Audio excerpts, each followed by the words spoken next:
Hello everyone, नमस्ते। फेरि पनि उपस्थित भएको छु भिडियो लिएर। आज नेप्सीको कुराकानी गर्नु पर्दाखेरि चाहिँ हाम्रो नेप्सीमा एउटा ह्यामर टाइप क्यान्डल बनेको छ, जुन चाहिँ अब हामीले यदि इन्ट्राडे नै हेर्ने हो भने चाहिँ हाम्रो सुरुमा चाहिँ मार्केट हाम्रो खसेको थियो। देन मार्केटले केही टाइम प्याटर्न बनाएको थियो, एउटा साइडवेज टाइप बसेको थियो तल आएर। एन्ड देन लगभग 2:35 पछि चाहिँ मार्केट हाम्रो यहाँबाट फर्केको थियो र ओभरअल लास्टमा चाहिँ हाम्रो क्लोजिङ दिँदाखेरि चाहिँ 4 अङ्क घटेर चाहिँ हाम्रो मार्केट क्लोज भएको देखिन्छ। भने अबको हाम्रो स्ट्राटेजी चाहिँ कस्तो हुनुपर्छ त भन्दाखेरि चाहिँ हाम्रो स्ट्राटेजी जहिले पनि ट्रेन्ड अनुसार हुनुपर्छ। अर्थात् यदि ट्रेन्ड हाम्रो हायर लो गर्दै माथि गइरहेछ भने हाम्रो स्ट्राटेजी जहिले पनि हायर लोमा बाई गर्ने हुनुपर्छ भने चाहिँ यदि हाम्रो ट्रेन्ड चाहिँ लोवर हाई लोवर लो बनाएर तल झरिरहेको छ भने चाहिँ हामीले एभ्री लोवर हाईलाई चाहिँ हामीले सेलिङ अपर्च्युनिटीको रूपमा लिनुपर्छ।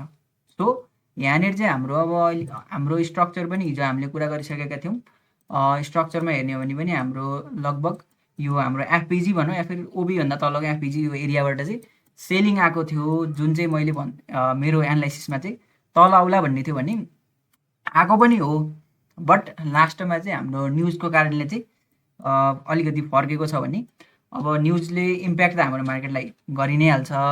बट हाम्रो स्ट्राटेजी के हुनुपर्छ भन्ने कुरा चाहिँ इम्पोर्टेन्स गर्छ भने हाम्रो मेन कुरा चाहिँ अब हाम्रो स्ट्राटेजी के हुन्छ भन्दाखेरि भोलिको दिनमा मार्केट बढेर हाम्रो यो 2969.5 पहिलाको जुन हायर हाई थियो त्यो ब्रेक गर्छ र मार्केट स्ट्रक्चर सिफ्ट हुन्छ भने हामी मार्केटप्रति फेरि पनि अप ट्रेन्डकै लागि सोच्छौँ र त्यसपछिको हायर लोमा चाहिँ हामी बाईको लागि पोजिसन बनाउनको लागि इन्ट्रीहरू हामी खोज्छौँ भने अहिलेलाई चाहिँ हाम्रो स्ट्राटेजी एकदम सिम्पल छ।